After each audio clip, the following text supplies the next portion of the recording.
Assalamualaikum warahmatullahi wabarakatuh. Selamat sore menjelang malam. Salam sejahtera dan salam dunia satu keluarga. Pada pertemuan kali ini, kita akan masuk ke pertemuan kita yang kelima. Dan di pertemuan yang kelima ini, kita akan membahas mengenai analisis vektor. Jadi, di pembahasan vektor ini sebenarnya cukup banyak ya. Banyak dari mulai apa itu vektor, bagaimana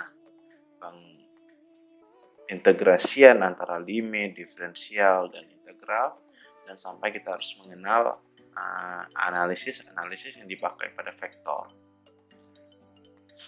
Selain itu juga ada beberapa teorema lain di vektor ini. Mungkin itu tidak akan masuk di pembahasan kita karena kita harus membahas mengenai optimasi. Ini adalah beberapa konsep dari vektor yang mana memang dipakai pada matematika optimasi. Jadi pada kali ini kita akan belajar yang pertama adalah pengenalan operator del, dan yang kedua kita akan belajar apa itu gradien, dan yang ketiga kita akan belajar divergensi, dan yang keempat kita akan belajar yang namanya curl.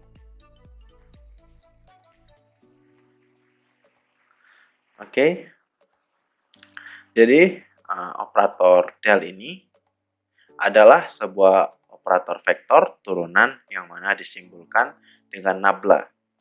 Jadi ini merupakan simbol ini sering kalian lihat di pembahasan gradien ya.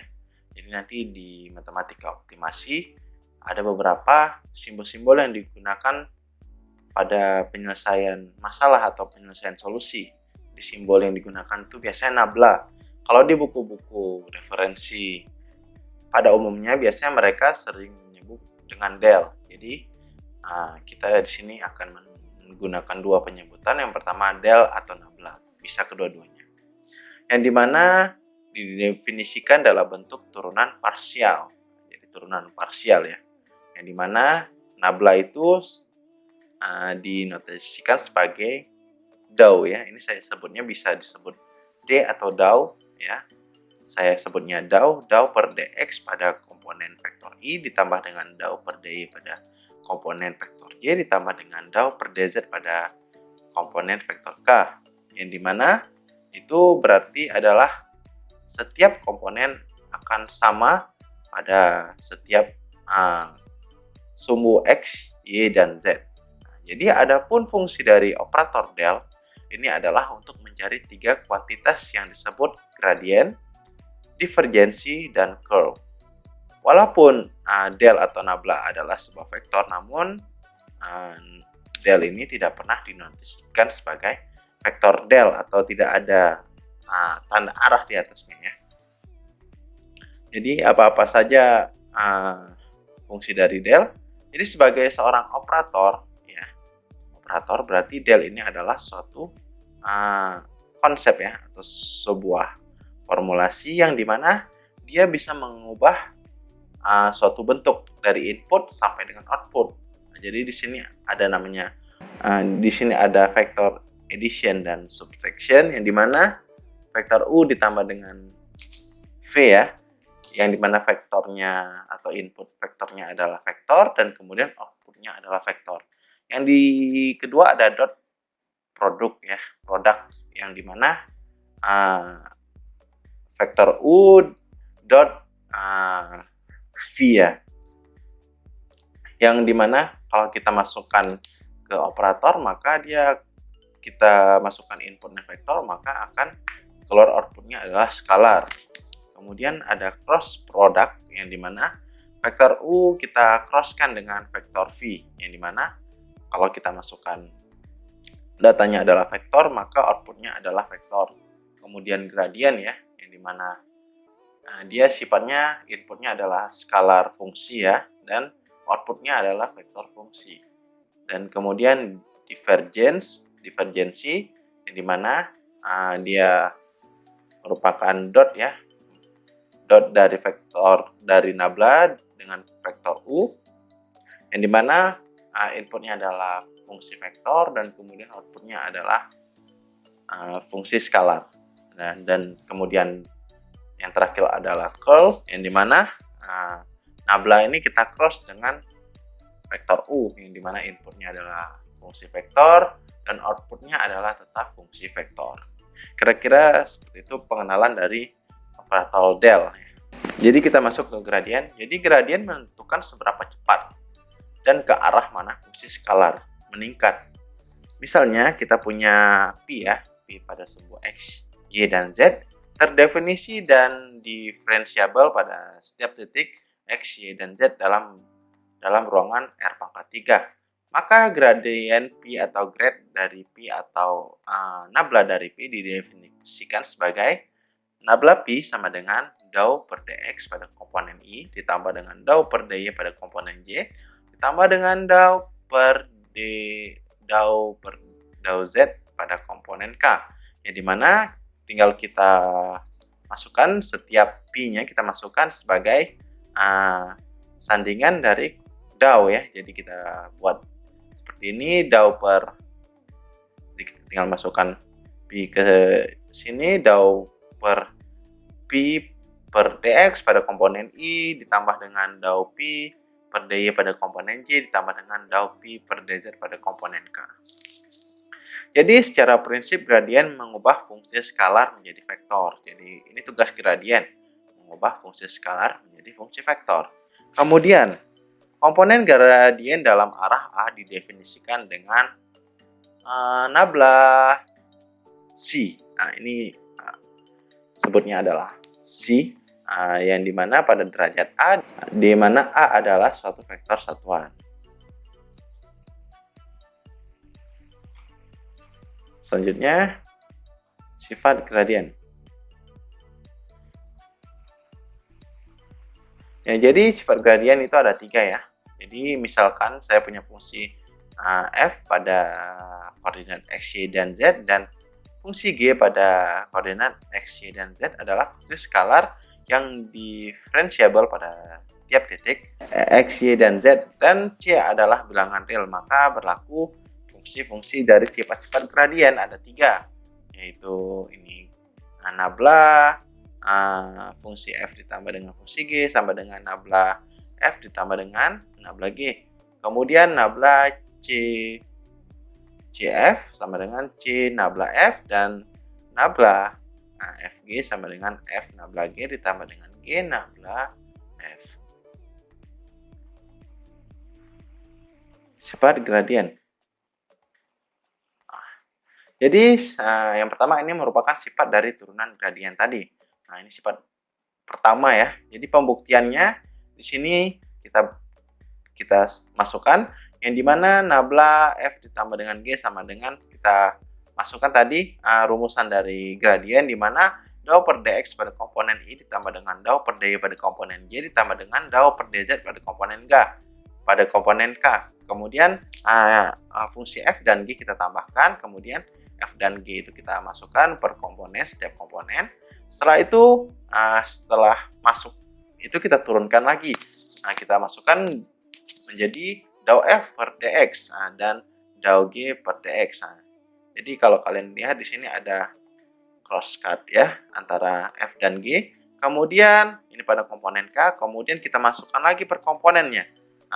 Dou f per dx pada komponen I ditambah dengan dou g, ini merupakan matriks ya, matriks kita buat per komponennya, dan kemudian ini bisa kita hasilkan dou per dx per komponen I dan pada f ditambah dengan g, dan sehingga menghasilkan turunan yang sederhana. Turunan terakhir yaitu nabla fungsi f ditambah dengan g sama dengan nabla f ditambah dengan nabla g.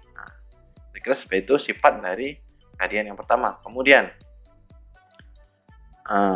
ini adalah sifat yang kedua, yang dimana nabla cf sama dengan c nabla f. Yang dimana ini merupakan setiap fungsi ini kita sandingkan lagi ya, seperti tadi, sama prinsipnya kita masukkan dari ini, kita masukkan ke sini ya.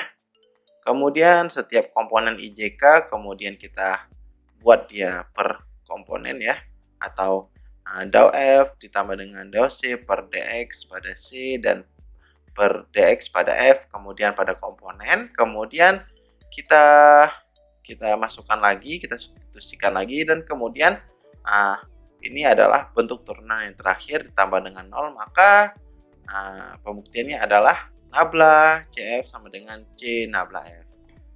Kemudian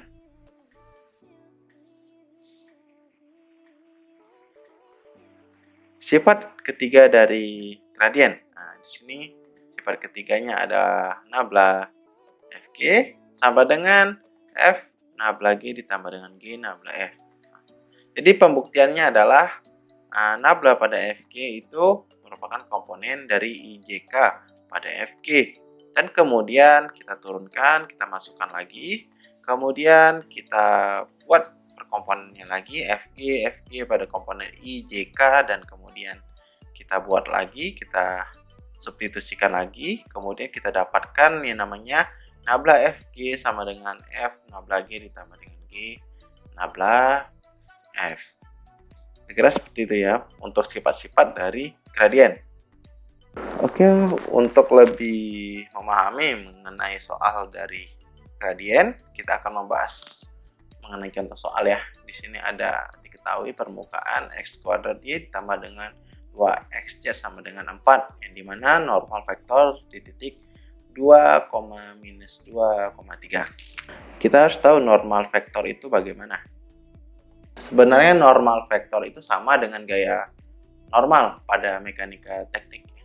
Jadi sebenarnya normal vektor itu yang dimaksud adalah seperti ini. Misalnya saya punya satu bidang ya, kemudian ada titik tengah, sentroid ya, kemudian saya tarik garis ke atas, dan ini merupakan normal vektor ya. Jadi saya kasih tanda garis di atasnya, berarti ini adalah normal vektor. Jadi kita disuruh mencari normal vektor di titik 2 di koma dengan minus 2 di koma dengan 3. Jadi seperti tadi ya, ada komponen-komponennya. Kita harus membuat komponen X, Y, dan Z. Jadi ini terdiri atas X, Y, dan Z. Maka tinggal kita masukkan saja rumusnya tadi ya. Tadi seperti tadi nabla. Nah, itu kita masukkan tadi ya, komponen X kuadrat Y ditambah 2X ya, 2XZ ya, 2XZ.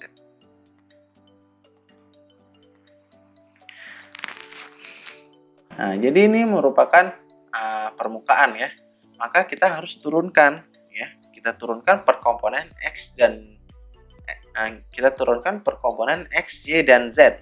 Yang dimana kalau kita turunkan, kita cari dulu komponen X-nya mana. Komponen X-nya kalau saya lihat di sini adalah X kuadrat Y ya, tambah dengan 2XZ. Nah, jadi di sini X-nya ada 2 ya. Maka saya bisa turunkan menjadi ya, saya turunkan menjadi 2XY ya, XY ditambah dengan 2Z. Kemudian pada komponen I ya, I. Kemudian tambah ya. Kemudian saya cari lagi komponen Y-nya di mana? Komponen Y-nya kan cuma ada di X kuadrat Y ya. Maka kita bisa tulis, karena komponen X-nya tidak ada punya nilai, berarti saya hanya tulis X kuadrat pada komponen J. Kemudian saya tambah lagi ya, saya tambah dengan saya mencari komponen Z. Komponen Z di sini kan tidak mempunyai nilai ya, yang di sini hanya 2X, berarti tinggal saya masukkan 2X pada komponen Z ya, ini pada komponen K. Nah, jadi di sini kan ada normal vektor ya, tinggal kita masukkan saja per komponen. Ini komponen X ya, ini komponen Y, dan ini komponen Z, sumbu ya. Nah, kemudian tinggal saya masukkan saja. Oke, ini pada normal vektor tinggal kita masukkan saja ya. Jadi 2 ya. Di sini 2, di sini nilainya 2 karena x-nya ada bernilai 2. Kemudian di sini ada y ya, maka kita masukkan juga berarti minus 2. Minus 2. Kemudian ini kan ditambah ya, ditambah dengan 2z. Nah, 2 z-nya nilainya adalah 3. Jadi pada komponen i. Kemudian saya tambah lagi x kuadrat ya, berarti 2 pangkat 2 pangkat 2 pada komponen j. Kemudian saya tambahkan lagi, di sini kan hanya 2x ya, berarti saya buat seperti ini, 2 dikali 2 pada komponen k. Jadi solusinya ya,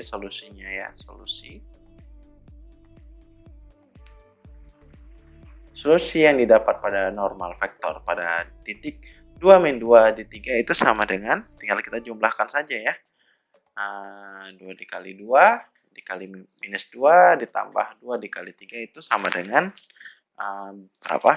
Sama dengan adalah minus 2 ya, minus 2 pada vektor i. Kemudian ini ya, 2 dikali 2 ya, 4 ya pada komponen vektor j. Kemudian ditambah dengan ya 2 kali 2 tetap 4 ya, 4 pada komponen vektor k. Jadi solusi yang dihasilkan ini ya, ini solusi yang dihasilkan. Oke, ini adalah merupakan penyelesaian pada soal-soal gradien, yang dimana tugas gradien adalah mengubah fungsi skalar menjadi vektor. Nah, jadi kan ini kan fungsinya skalar ya, kita rubah menjadi vektor. Jadi itulah guna operator del tadi. Oke, selanjutnya kita masuk ke konsep yang kedua, apa itu divergensi ya. Jadi misalnya saya punya sebuah balon ya, balon di sini. Jadi yang pertama yang harus kita ketahui adalah berapa volume yang keluar dari balon-balon tersebut. Misalnya saya bolong-bolongi balon-balon ini, saya buat bolongan di sini, di sini, di sini, di sini, di sini. Jadi kan setiap angin yang keluar dari balon-balon itu sesuai dengan konsep yang namanya berapa volume yang ada di dalam balon itu tersebut ya. Jadi untuk menghitungnya, maka kita akan menggunakan konsep divergensi, yang dimana konsep divergensi itu merupakan konsep yang bisa menghitung volume per detik dari gas yang keluar dari balon sama dengan divergensi dari kecepatan gas tersebut. Misalnya volume helium ya, helium yang keluar dari balon tersebut, balon gas tersebut, itu kecepatannya akan sama dengan divergensi dari kecepatan gas ya, per detiknya. Kemudian jadi di divergensi itu ada beberapa konotasi ya, atau aturan-aturan yang dimana divergensi pada fungsi f xy ya sama dengan positif itu apabila divergensinya itu arahnya keluar ya. Kalau kalian lihat ini, kalian lihat ini, ini arah-arah vektornya kan ke arah keluar ya. Itu menandakan bahwa nilai divergensinya bernilai positif. Kemudian konotasi yang lain, misalnya divergensi pada fungsi fxy bernilai negatif, yang dimana kita ketahui kalau kita ilustrasikan itu sebagai gaya tarik bumi atau bulan ya, yang dimana dia konsepnya adalah menarik. Jadi setiap arah vektor yang mengarah ke dalam ya, kalian nengok ini tanda-tanda panah ini kan mengarah ke dalam, itu maka konsepnya adalah konotasinya diberi tanda negatif ya. Ini juga bulan ya, ini menggunakan ilustrasi kayak tarik bumi atau gravitasi.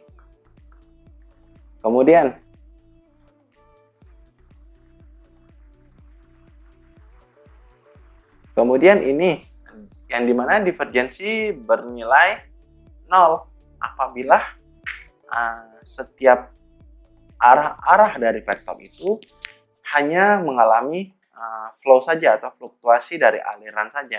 Misalnya kalian lihat ini ya. Jadi di sini kan melewati suatu lubang ya. Di sini kalian lihat kalau arah-arah dari vektor ini kan dia membuat arah seperti ini, melewati saja. Nah, maka fungsinya itu bernilai 0 di setiap keadaan. Jadi apabila dia hanya lewat saja atau mengarah garis lurus, ya, tidak ada arah masuk dan arah keluar, maka dia itu bernilai 0. Ya. Jadi kalau ilustrasinya mungkin arah-arah vektor yang di sini, kalau kita lihat lagi, kita balik lagi ya. Kita balik lagi. Nah, jadi kalau kalian lihat ini kan sebenarnya dia ini ada 3 fungsi konotasi vektor di sini, yang dimana kalau kalian lihat ini adalah konotasi positif ya, karena dia itu keluar arah vektornya. Ya. Kemudian ini konotasi negatif karena dia menarik ya, menarik. Kemudian kalau kalian lihat ya, di sini kan ada kosong-kosong di sini ya, kosong-kosong arah vektornya. Nah, ini vektor-vektor ini hanya numpang lewat saja. Berarti dia berkonotasi 0 atau netral. Kemudian, jadi kita masuk ke sifat-sifat divergensi yang dimana misalkan fungsi X, Y, dan Z dan fungsi G, X, Y, Z adalah vektor-vektor yang kontinu dan diferensiabel terhadap X, Y, dan Z. Di mana P, X, Y, Z adalah fungsi skalar yang kontinu dan diferensiabel terhadap X, Y, dan Z. Serta A dan B adalah bilangan real, maka berlaku sifat-sifat divergensi sebagai berikut, yang dimana nabla dot itu A pada fungsi F ditambah dengan B pada fungsi G sama dengan A nabla dot F ditambah B nabla dot G. Dan sifat yang kedua adalah nabla dot P PF, yang dimana P nabla dot F ditambah dengan nabla P dot F. Kemudian sifat yang ketiga ada nabla dot F cross G, yang dimana nabla cross F itu dot G dikurang dengan F dot nabla cross G. Kemudian sifat yang keempat adalah nabla dot nabla cross F sama dengan 0. Ini merupakan sifat dari divergensi. Ada 4 ya. Kemudian kita masuk ke contoh soal divergensi. Misalnya di sini diketahui x kuadrat ya, diketahui di sini x kuadrat. Diketahui di sini x kuadrat ya, di sini x kuadrat. X kuadrat Z pada komponen vektor I dikurang dengan 2Y pangkat 3 dan Z pangkat 2 pada komponen vektor J ditambah dengan XY kuadrat Z pada komponen vektor K. Jadi untuk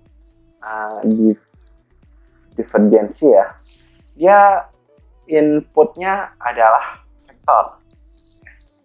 Karena inputnya adalah vektor, maka outputnya adalah skalar.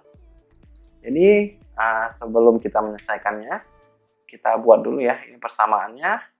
Ini merupakan dou X ya. Kemudian ini merupakan dou Y.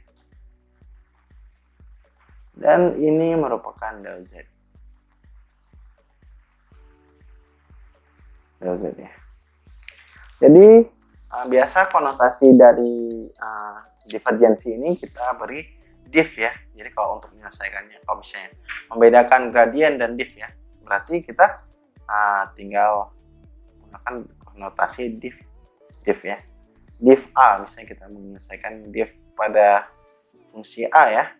Jadi tinggal kita turunkan saja, misalnya x kuadrat z, berarti kita turunkan menjadi 2x ya, 2x z ya.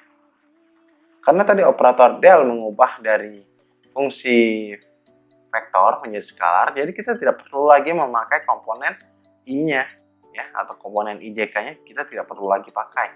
Maka tinggal kita kurangkan saja ya.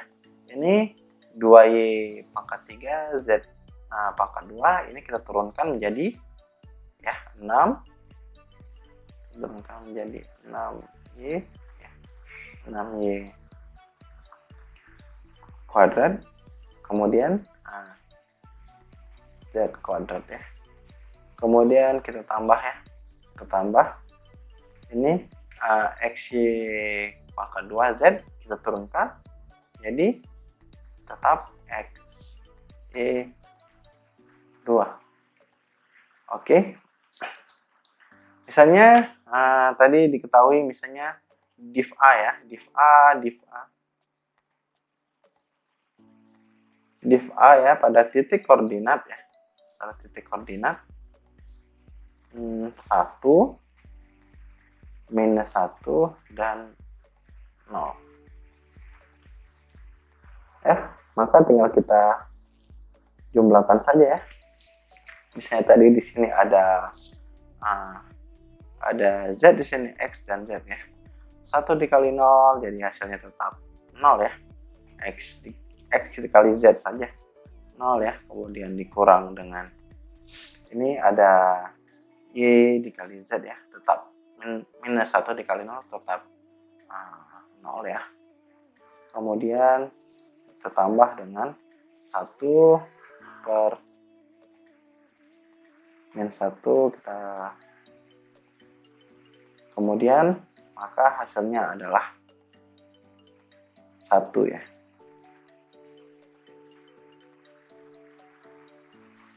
Jadi ini merupakan penyelesaian contoh dari soal-soal divergensi. Jadi fungsi divergensi adalah mengubah input dari vektor menjadi skalar. Oke, kita masuk ya ke topik yang ketiga, ada curl.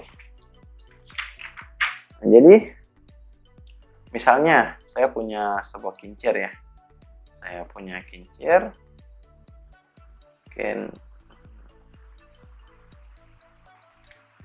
oke saya punya kincir ya. Jadi kalau misalnya kalau kita lihat arusnya kan ke arah sini ya, arusnya ke arah vektor sini ya.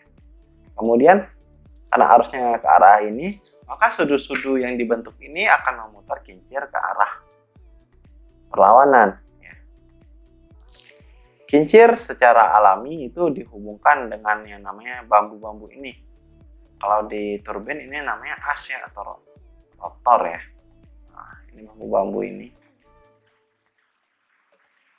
ya, yang dimana kalau kita lihat, jadi kecepatan linear dari perputaran kincir air sama dengan perkalian silang antara kecepatan sudut dengan vektor posisi jari-jari kincir air tersebut. Jadi kecepatannya linear ya, jadi kecepatan dari putaran itu sama dengan jari-jari pada kincir air tersebut.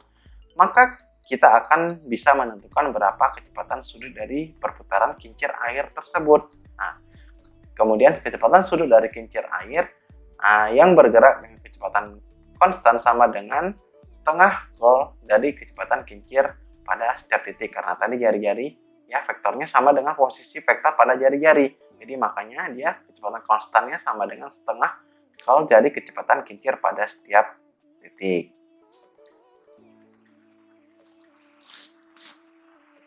Kemudian jadi untuk konsep curl ini dia adalah konsep yang dimana tidak ada nilai sama dengan 0 atau tidak ada nilai netral, yang ada hanya nilai yang lebih besar dari 0 atau kurang dari 0 ya. Kalau kita lihat dari arah vektor ya, misalnya saya tunjukkan yang dimana ini misalnya vektor ya, dan ini vektor. Saat vektor-vektor ini melewati arah ya, melewati ruang hampa ini atau ruang yang berisi vektor yang sedikit ini, maka dia akan mendapatkan putaran ya, akan berputar, akan mengalami putaran dan kemudian dia akan berbalik arah ya. Nah, jadi konotasinya apabila ya curl F ya,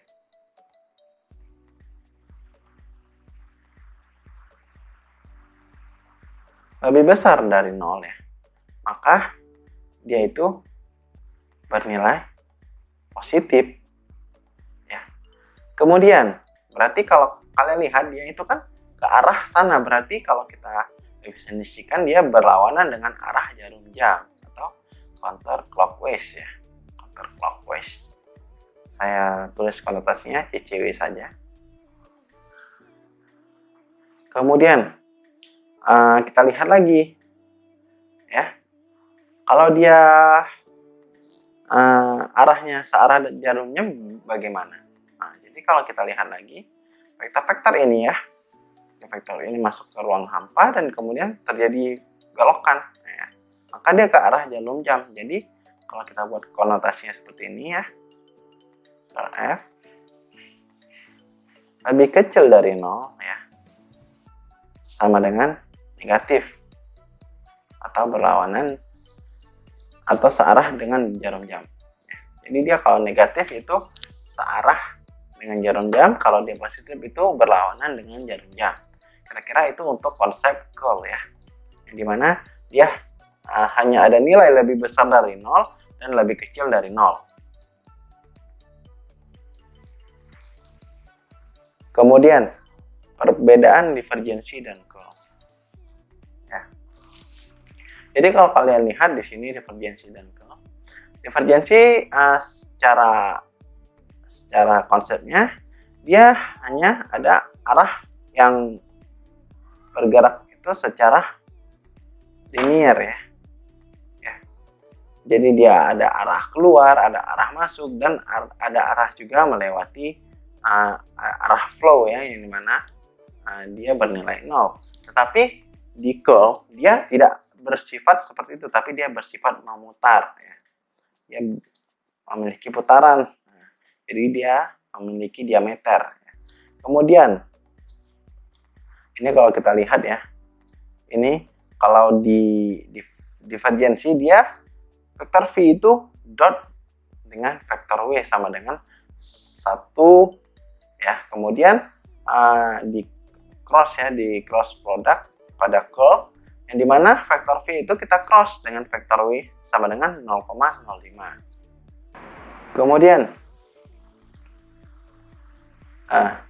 jadi curl itu didefinisikan jika vektor V ya pada koordinat X, Y, dan Z sama dengan F1 pada komponen I ditambah dengan F2 pada komponen J ditambah dengan F3 pada komponen K, terdefinisi dan diferensiabel pada setiap titik X, Y, dan Z, maka curl dari V atau root V ya, atau akar dari V itu sama dengan nabla itu cross dengan V ya, didefinisikan sebagai seperti ini. Nah, yang dimana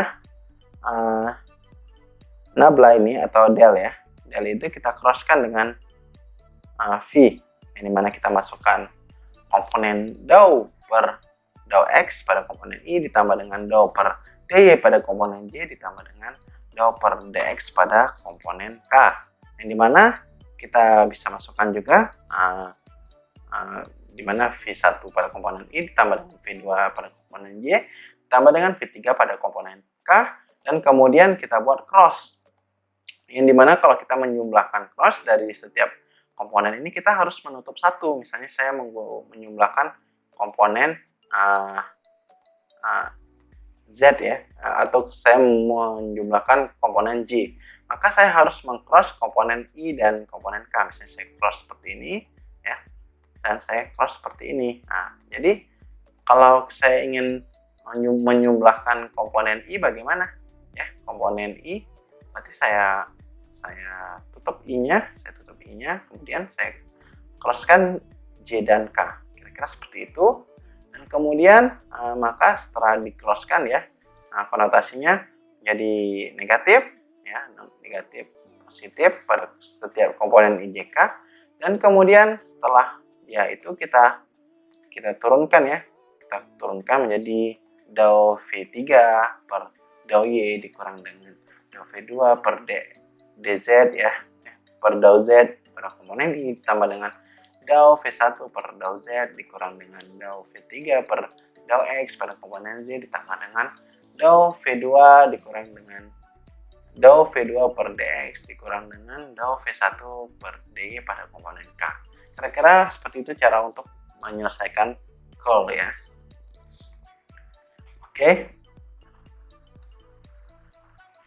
Ya. Jadi di curl juga ada beberapa sifat ya. Jadi di curl ini ada 6 sifat. Yang pertama, sifat-sifat curl misalnya fungsi f pada komponen x, y, dan z, dan fungsi g pada x, y, dan z adalah fungsi-fungsi vektor yang kontinu dan diferensiabel terhadap x, y, dan z. Pada p, x, y, z adalah fungsi skalar dan kontinu dan diferensiabel terhadap x, y, dan z, dan a adalah bilangan real. Maka berlaku sifat-sifat sebagai berikut, yang dimana del atau nabla itu kita cross dengan fungsi f ditambah dengan g sama dengan nabla cross f ditambah dengan nabla cross g. Kemudian fungsi yang kedua, nabla cross af sama dengan nabla cross f. Kemudian fungsi yang ketiga ada nabla x kemudian sifat yang ketiga ada nabla cross dengan pf ya, sama dengan nabla p cross f ditambah dengan p nabla cross f. Kemudian sifat-sifat yang keempat ada nabla cross f sama dengan nabla dot f dikurang dengan nabla kita kuadratkan ya, kemudian nabla kuadrat f. Kemudian ada sifat yang kelima yaitu nabla cross nabla p ya sama dengan 0. Kemudian ada nabla cross dengan fungsi f cross g sama dengan g dot nabla kemudian f kurang g nabla dot f dikurang dengan f dot nabla g tambah f dan nabla dot g. Kira-kira itu ada 6 sifat dari curl. Oke, kemudian kita masuk ya ke contoh soal kita. Jadi kita ada punya soal, misalnya diketahui ya pada fungsi itu ada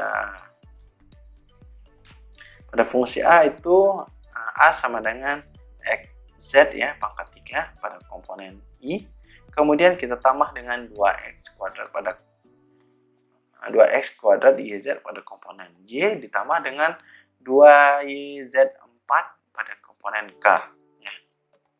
Jadi karena tadi simbol dari curl itu ada cross ya, jadi kita gunakan seperti ini ya. Jadi kita gunakan berarti del cross dengan fungsi A ya pada A. Jadi seperti tadi ya, seperti penyelesaian tadi di rumusan di awal tadi, bahwa kita harus membuat setiap per komponen ya. Saya buat komponen dulu. Saya buat komponen I ya. Saya buat komponen I. Di sini isinya ada dou ya. Dou per dou x ya. Berarti di sini dou x berarti komponennya adalah x. Z pangkat 3. Kemudian pada komponen J ya, pada komponen J itu ada dou per dou Y ya, dou Y. Kemudian itu sama dengan 2x YZ. Kemudian pada komponen K ya, tinggal kita masukkan saja dou per dou Z ya, 2 I Z. Z pangkat 4. Jadi kita buat matriks seperti ini. Jadi untuk mencari komponen I ya, jadi misalnya saya mau cari dulu komponen I misalnya. Saya mau cari komponen I ya. Saya mau cari komponen I. Ya. Maka kita tutup I-nya dan kemudian kita cross J dan K. Jadi ini saya tutup dulu ya. Karena saya ingin mencari ini, jadi saya tutup dulu ya, saya coret dulu. Kemudian saya cross J dan K. Jadi kalau saya cross jadi seperti ini ya. Ya kita cross seperti ini. Ya, kemudian ini juga kita cross seperti ini. Jadi kita bisa buat persamaannya ya. Kita buat persamaan di sini ya. Jadi kita bisa buat persamaan seperti ini ya. Dou ya, saya buat persamaan dou. Ya, berarti kita cross ya, berarti 2x. Oh, berarti komponen kita cross berarti komponen J ya, komponen J dulu itu sama dengan ya 2Y Z4 ya, Z4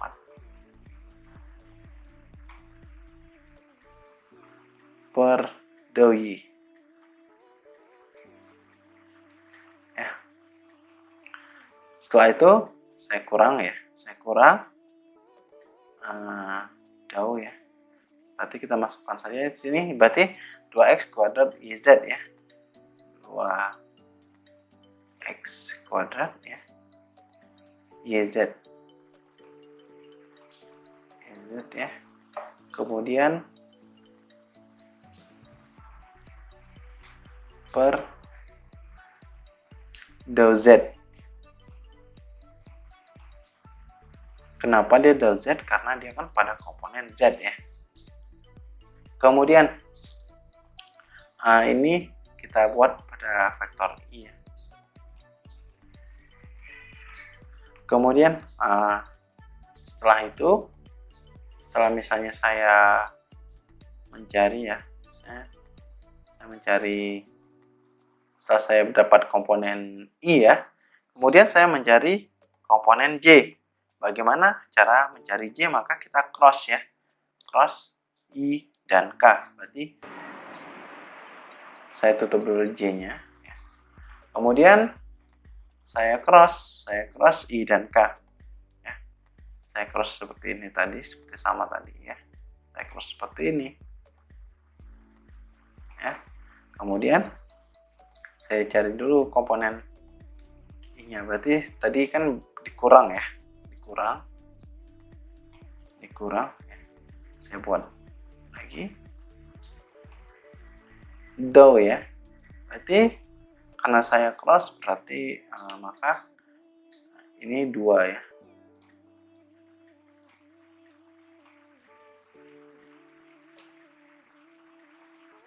Ya, kemudian per dou x ya. Dou x dikurang ya. Dikurang dou x Z pangkat 3 per dou Z pada komponen vektor J. Ya, oke. Kemudian karena kita nih udah tahu ya, pada komponen vektor J-nya ya, sudah tahu ya. Kemudian kita ini mencari vektor K ya, atau komponen vektor K. Caranya bagaimana? Untuk mencari vektor K maka kita cross I dan J. Nah, jadi saya tutup dulu. Misalnya saya tutup lagi. Saya tutup K-nya saya tutup karena saya ingin mencari K ya. Maka saya cross I dan J ya. Maka saya cross I dan J. Jadi ya seperti ini. Saya cross I dan J ya. Jadi bisa saya buat di sini ya. Mungkin di bawahnya saja. Tambah ya. Dou 2x ya, 2x kuadrat YZ ya. Saya tutup kurung, kemudian per dou x ya. Dou x kita kurang dengan dou x Z3 ya. Pangkat 3. Kemudian per dou Y. Ini pada komponen K. Ini pada komponen K. Kemudian ya kita turunkan per komponen ya. Jadi saya turunkan per komponen. Saya buatnya di depan ya, karena tadi di sini saya turunkan per komponen ya. Jadi ya, saya turunkan per komponen ini. Nanti saya turunkan, saya buatnya di sini ya. Saya turunkan dulu. Ya, saya turunkan. Jadi tadi kan pada komponen di sini kan ada komponen X ya. Ya, pada komponen Y berarti ini ada 2YZ4 ya. Dikurang dengan 2x kuadrat Y ya. Maka tinggal kita masukkan saja ya. Karena ini komponen X berarti X-nya kosong ya. Tinggal saya buat ya. 2Z4 ya. Dikurang dengan 2x kuadrat pada Y ya. Ada komponen Y dikurang ya. Dikurang berarti dikurang nih. Y-nya kan kita cari dulu di apa tuh? Di komponen J-nya, di komponen ini kita cari Y ya. Karena Y-nya itu 1 ya. Ya, karena Y-nya 1 berarti kita tuliskan 0 ya. 0 dikurang 3 ya. 0 dikurang 3 X Z kuadrat ya. Ada komponen J. Kemudian ditambah ya. Ditambah dengan terakhir ada 4x ya. 4x kita turunkan. 4x dari komponen K. 4x Y Z ya, dikurang 0 pada K. Oke, dan kita buat ya, kita rapikan. Jadi hasil akhirnya adalah menjadi 2Z4 ya. 2Z4 dikurang 2x kuadrat Y ya, pada komponen vektor Y, kemudian kita tambah 3x Z2 pada komponen vektor J, kemudian kita tambah dengan 4x Y Z pada komponen vektor K ya. Kira-kira seperti ini ya pembahasan hasil akhir dari soal tadi ya. Soal dari fungsi A sama dengan X Z pangkat 3 pada komponen Y ditambah dengan 2x kuadrat YZ pada komponen Y ditambah dengan 2YZ pangkat 4 pada komponen K. Maka ini adalah hasil akhir dari curl. Oke, mungkin sekian dulu pembahasan kita pada pertemuan kali ini. Mungkin apabila ada yang ingin ditanya bisa langsung komen di kolom komentar di YouTube saya, atau mungkin kita bisa diskusikan di chat group. Dan saya ucapkan terima kasih atas partisipasi dan kehadiran kalian pada perkuliahan kita malam hari ini. Saya ucapkan selamat malam, selamat beristirahat, dan salam dunia satu keluarga.